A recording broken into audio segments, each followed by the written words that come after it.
चिड़िया की दो बेटियां थीं, सोनो और मोनो। सोनो चिड़िया अपनी मम्मा की हर बात मानती थी और काम में मदद करती थी, मगर मोनो कामचोर थी। आज वो सब अपने घर के लिए सूखी घास और लकड़ियां लेने जा रही थीं। सोनो बेटी, आप रस्सी उठा लो, और मोनो बेटी, आप भी काम में ध्यान देना। कल मेरी तरह आपको भी एक माँ बनना है। जिंदगी गुजारने के लिए बेटियों को ये सारे काम सीखने होते हैं।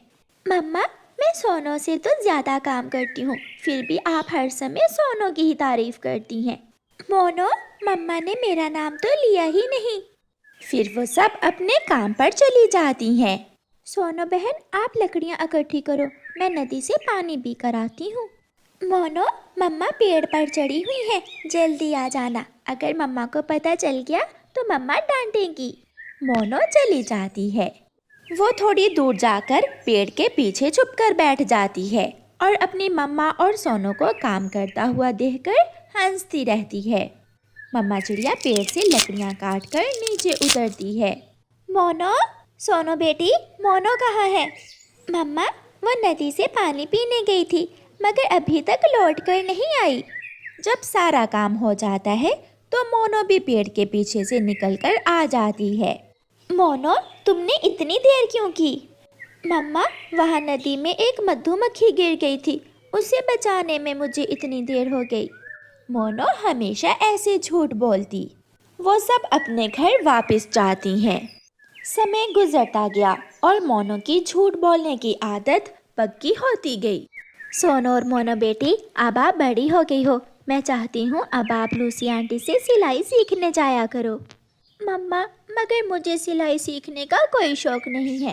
बेटी, कल जब तेरे बच्चे होंगे तो कौन सिलाई करके देगा उनके कपड़े? दर्जी। और कौन मम्मा? बेटी, जिंदगी में किसी भी समय काम की ज़रूरत पड़ सकती है, इसलिए आप दोनों बहनें जाओ और लूसी आंटी से सिलाई सीखो। दोनों बहनें घर से निकलती हैं, मगर रास्ते में जाकर मोनो अपनी सहेली मैना के पास बैठ जाती है। मोनो बहन, हमें देर हो रही है, लूसी आंटी हमारा इंतज़ार कर रही होंगी।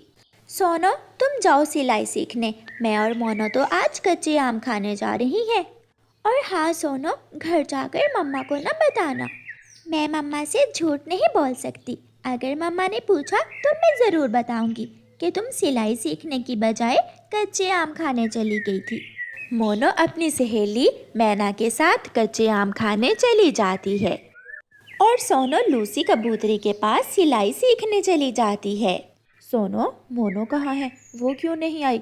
आपकी मम्मा ने तो कहा था कि आप दोनों बहनें आया करेंगी। आंटी, मोनो रास्ते से अपनी सहेली के साथ कच्चे आम खाने चली गई है।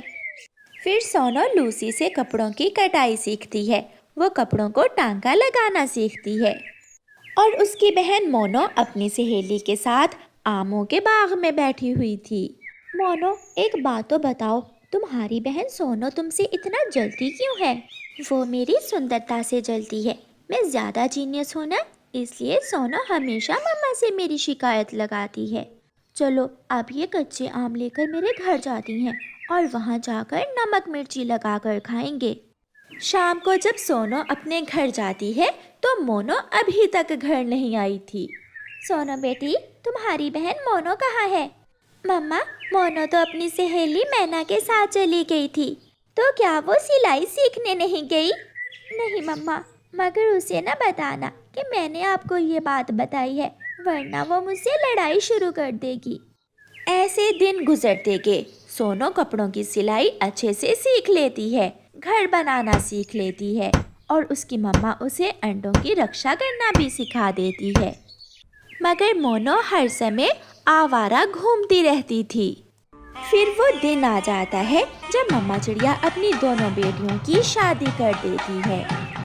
मोनो की सास मोनो से कहती है, मोनो, क्या तुझे रसोई में काम आता है? नहीं सासू माँ। तो फिर तुझे सिलाई तो ज़रूर आती होगी। नहीं सासू माँ, मेरी बहन को सिलाई आती है, मगर मुझे सिलाई सीखने का कोई शौक नहीं था। तो क्या घर बना लेती हो, तिनकों का घोंसला या लकड़ियों का घर?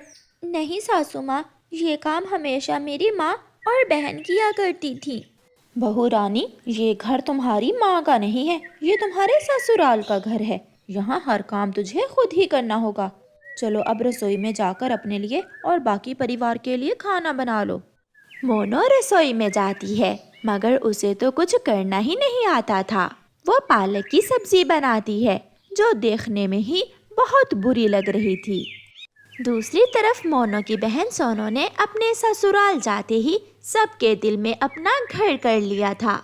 वह रसोई में काम करती, वो अच्छे अच्छे स्वादिष्ट खाने बनाती और अपने ससुराल जाते ही पुराने घर को नए घर में बदल दिया था और अपने फारग समय में वो कपड़ों की सिलाई करती। फिर कुछ दिनों के बाद मोनो एक अंडा देती है, मगर उसे नहीं पता था कि अंडे की रक्षा कैसे करते हैं। बाकी के काम तो मैं तेरे साथ करवा देती हूँ, अब तेरे अंडे पर कौन बैठेगा? सासू माँ, प्लीज प्लीज मेरी मदद करें, वरना मेरा अंडा खराब हो जाएगा। मैं तेरे लिए खाना बनाऊं या तेरे अंडे पर बैठूं? अब ये सारे काम तुझे खुद ही करना होंगे। ऐसे मोनो को हर काम में बहुत दिक्कत होती थी।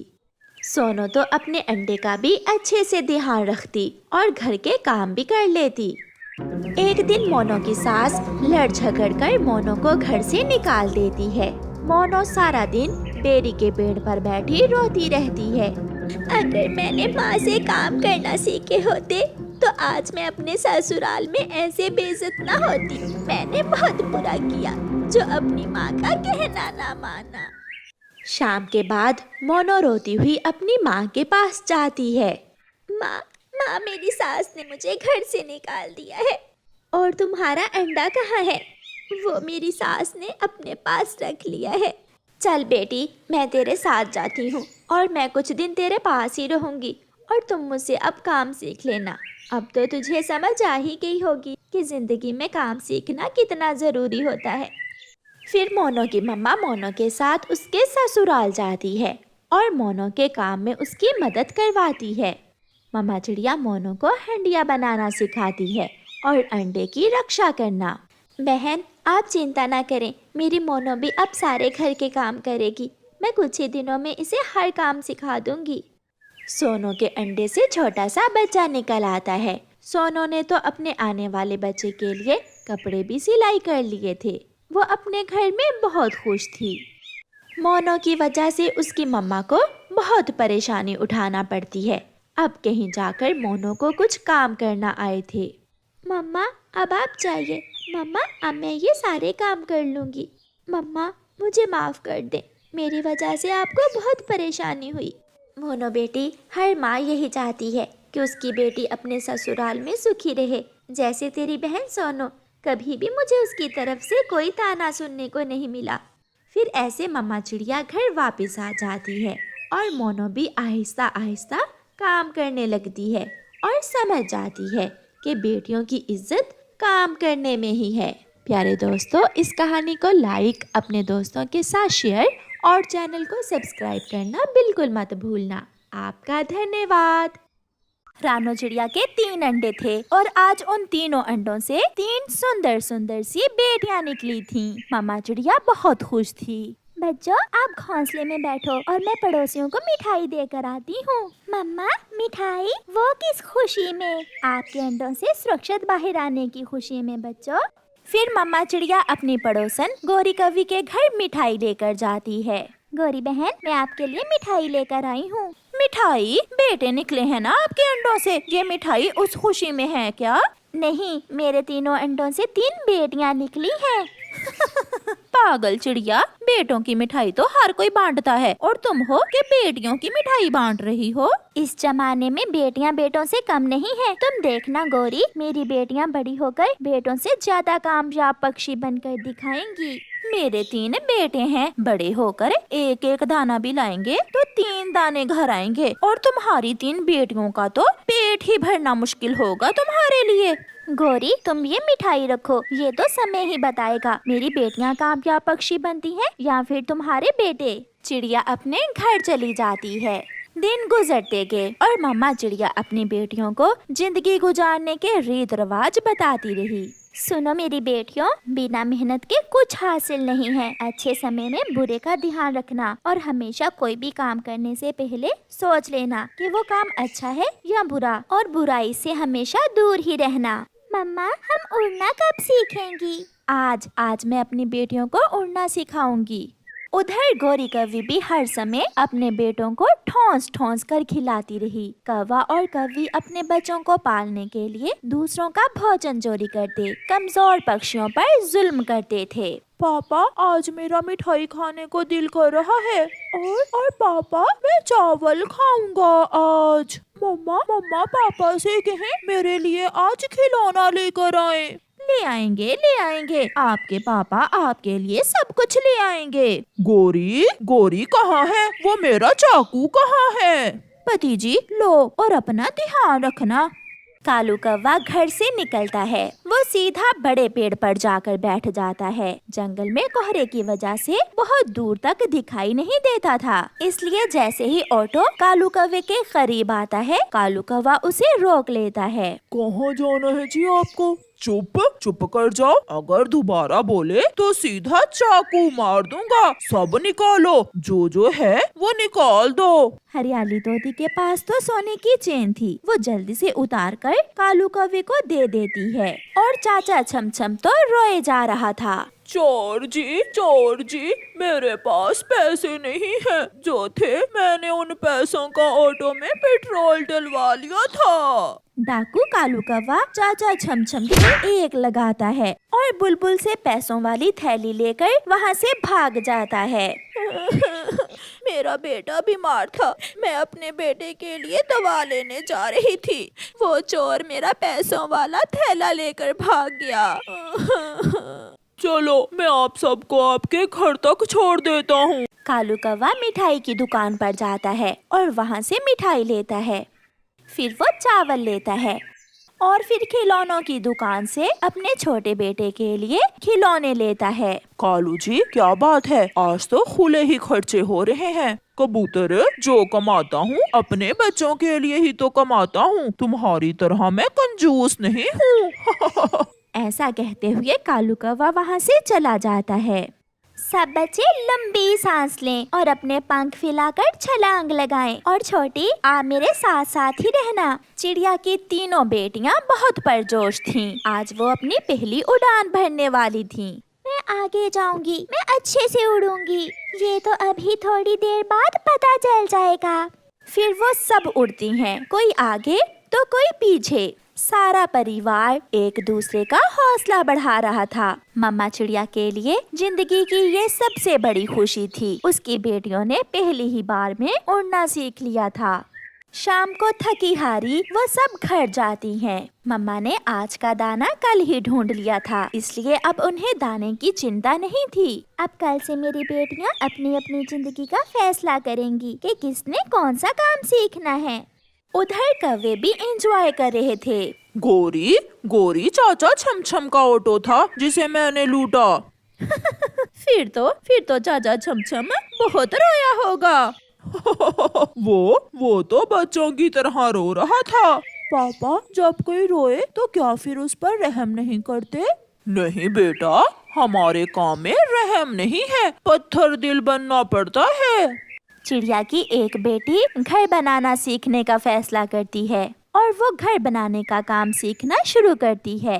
और दूसरी बेटी अपनी मम्मा से कहती है, मम्मा, मैं खेती बाड़ी करूंगी, मैं कपास उगाऊंगी। और तीसरी बेटी कहती है, मम्मा, मैं गरम कपड़े बनाने का काम सीखूंगी। मुझे विश्वास है मेरी बेटियां अपने अपने काम पर पूरा ध्यान देंगी। समय गुजरता गया और चिड़िया की बेटियां अपना अपना काम ध्यान से करती रहीं। एक दिन कालू कौवा उल्लुओं के घर चोरी करने गया था कि उल्लू उसे पकड़ लेते हैं और वो उसके चेहरे से कपड़ा हटाते हैं। ये तो पहाड़ों वाले जंगल का कालू कौवा है, इसे मारो इसे।